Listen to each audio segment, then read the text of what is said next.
Andito po tayo sa aking vulcanizing shop kung saan pag-uusapan po natin dito yung tungkol sa gulong, no? Yung dalawang klase po ng gulong. At ganoon na rin po,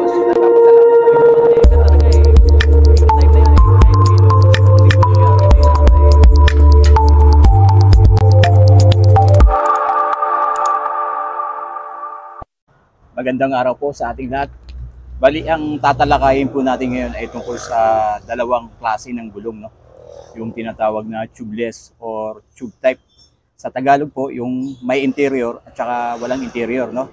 Kung ano ba talaga yung advantage nila sa isa't isa at saka yung disadvantage nila sa isa't isa. Bali, ayon sa experience ko at sa pagkakaalam ko, no? Sa haba ng panahon na pagbubulkanize ko, no? Yung may mga interior or tube type, yun po talaga ay ginagamit sa mga pangkargahan, no? Katulad naman lamang ng mga tricycle, no? Siyempre, pampasahero yan. Minsan, 5, 6 nilalagay nila yan. Kaya, tube type siya, may interior. Katulad na lamang po ng gulong ng jeep, no? Ang daming pasahero yan, kaya punong-puno yan.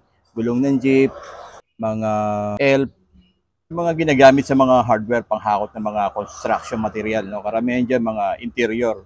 Nung araw talaga, ang ginagamit ng mga dump truck ay puro interior, no? Kasi nga pangkargahan.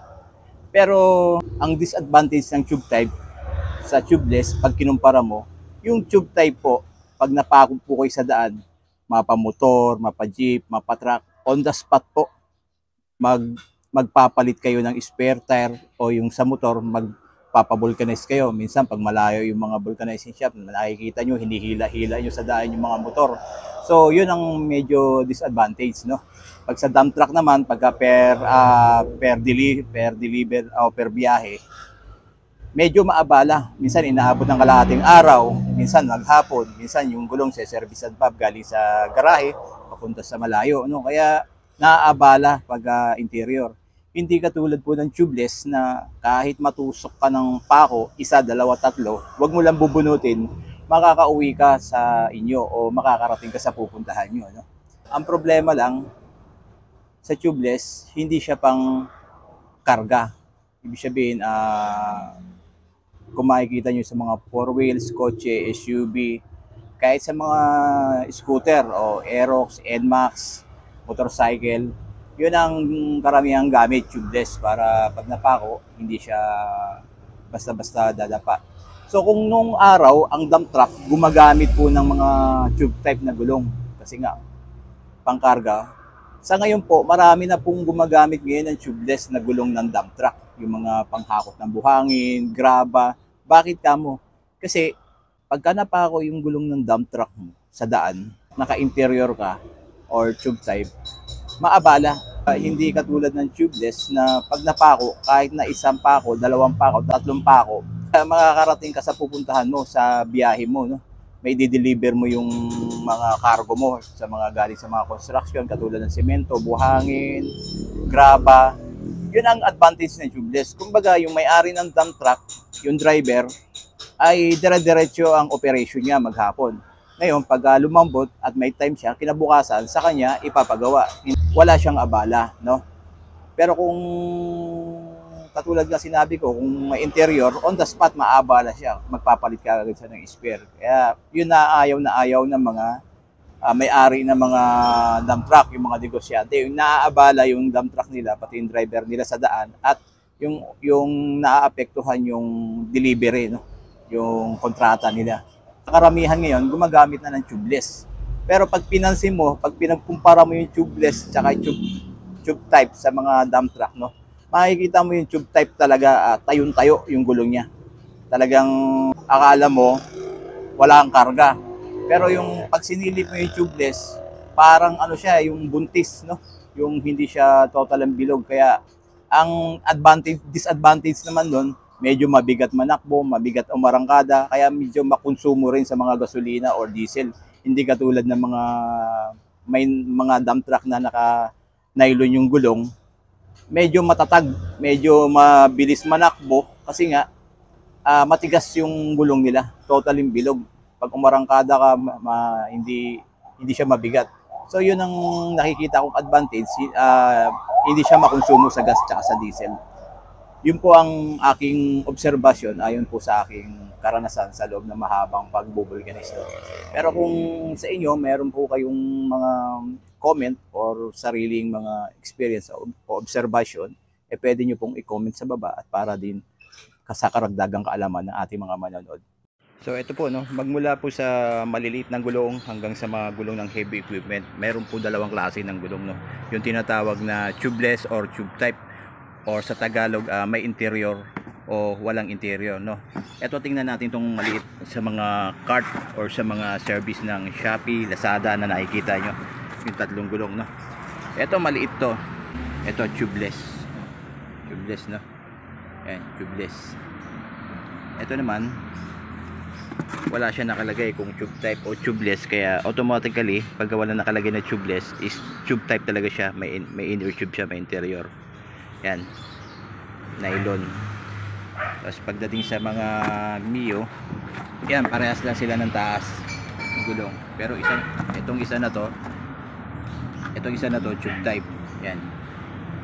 Tapos itong isa kasing taas niya at kasing laki niya, ito tubeless siya, nakalagay. Yan. Yan. Pagdating naman dito sa mga motorcycle na pang Honda, XRM, ito mayroon din dalawang klase, no. Mayroon siyang tubeless, ayan, tubeless. And then itong isa naman po na to ay tube type. Ayan, tube type. Ayan, pares lang sila ng laki, pares lang itong pamotor. Ngayon, sa mga pang tricycle, kung mapapansin mo natin, lahat po ng tricycle ay may interior, no. Hindi siya advisable sa tubeless. Kasi ang tubeless talaga, mahina yung gilid. Kaya sa mga tricycle, naka-design talaga interior, at saka yung makikita nyo, ito makikita nyo mataas. Tsaka matatag yung gilid niya, matibay. Kaya karamihan sa mga pangkargahan, passenger or sa mga construction supply, interior talaga, tube type. Hindi katulad nito mga pang single lang, yung motor na single lang, hindi mo lalagyan ng tricycle. Pabilog siya rito, low profile kung tawagin. Yan, tsaka medyo malambot, lalo na pag tubeless. Yan. Pagdating naman sa mga scooter, no, o kaya yung mga Aerox, yung malalaki na NMAX, lahat kalos ng mga gulong nila na tubeless po, no? Ito kasi isa, dalawa katao lang naman eh. Ito gulong ng multicab, no. Yan, tube type siya, tube type. Bakit kamo tube type? Kasi pag multicab, kargahan siya pangkargahan mga tubig, kung ano-ano. Sa mga gulong naman ng kotse na iba, katulad to sa owner ko, ito tubeless to, nakalagay sa gulong ko. Ayan, nakalagay siya tubeless. Pero itong isang klase na to, interior, pero parehas lang silang ginagamit sa owner ko, no? Kaya dalawang klase siya, may tubeless tsaka may interior. Ito 650 by 14, so interior siya. Pagdating din sa mga gulong ng Jeep, no, kung mapapansin nyo, lahat ng gulong ng Jeep puro interior, no, tube type. Ito yung mga gulong ng Jeep nyo, 700 by 15, 750, may interior. Ang kaibahan lang sa mga tubeless, itong mga pang-passenger o panghakot talaga sa mabibigat, ito matitibay itong gilid ng gulong na to dito. Kaya tayong-tayo siya pag hinanginan, no? Hindi siya nakalundo. So ito sa mga gulong ng SUV, mga kotse, karamihan yan tubeless po, no? Mga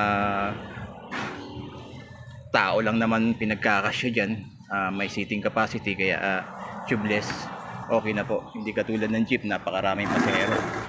Pagdating sa mga forward wing van, ayan, may mga dalawang klase rin ng gulong, no. Ito tubeless to. Ito. Ayan, tubeless. At meron din mga interior. Katulad din ng gulong ng dump truck, no. Ito tubeless to, gulong ng mga dump truck to, no. Mga container or tractor head, no. Ayan, tubeless po to. Ayan, may nakalagay siya na tubeless. Then ito, tube type. Ayan, parehas lang silang gulong ng dump truck. Ganun din po sa mga gulong ng mga heavy equipment, no? Mga boom, loader. Ito, katulad nito, itong gulong ng interior ng loader to, no? Yung may tube type, no? Ayan. Ayan. So, Yung kauna-unahang labas ng mga nakikita kong loader noon, karamihan may mga interior tube type, pero sa ngayon karamihan yung mga bagong labas is mga tubeless na rin, no? Kasi nga sa operation para hindi sila maabala, yun yung purpose, kaya puro tubeless na rin karamihan ngayon. Silipin po natin yung pagkakaiba ng gulong ng tubeless at gulong ng tube to. So bali ito tubeless po to, no? Kung mapapansin nyo dito sa loob ng gulong ng tubeless, pure rubber siya, no? Hindi nakalitaw yung nylon ply niya, kaya ang pang patch nito kumakapit talaga kasi pure rubber, no? Ito katulad to, ginamitan siya ng patch, so may talagang pang vulcanized na patch yan. Hindi katulad dito sa nylon. Kung mapapansin nyo dito sa nylon, no? Ayan, kung mapapansin nyo yung mga guhit-guhit na maliliit na yan, nylon na po siya, no? Nylon. Kaya kapag nilinis mo siya ng sander, sigurado lalabas ka agad yung nylon, kaya hindi po kakapit yung patch yan, yung mold patch, no? So yun po ang pagkinagkaiba niya. Kumbaga ito ang nagdadala rito para ma-secure yung hangin niya, yung interior, inner tube. Kasi pagka ikinubles mo to ng pilit na hindi naman siya tubeless, pwedeng lumabas yung hangin dyan dahil hindi siya naka rubber, nylon siya. Hindi katulad nito na talagang dito talaga ito yung nagdadala ng hangin kahit wala siyang tube, kasi nga pure rubber siya. So yun po, no, hanggang dito na lang muna muli. Sana mayroon po kayo natutunan kahit konti sa naibahagi ko po sa inyo ngayon. Abangan nyo po ang mga susunod kong mga video tungkol po sa mga vulcanizing shop tutorial or mga kaalaman tungkol po sa vulcanizing shop, lalo na dun sa mga nag-uumpisa pa lang mag-vulcanize or gustong magtayo ng vulcanizing shop, no? Abangan nyo lang po ang aking mga tutorial at ibabahagi, at pwede nyo pong maging guide at kapulutan ng mga kaalaman. So muli, marami pong salamat sa inyo lahat.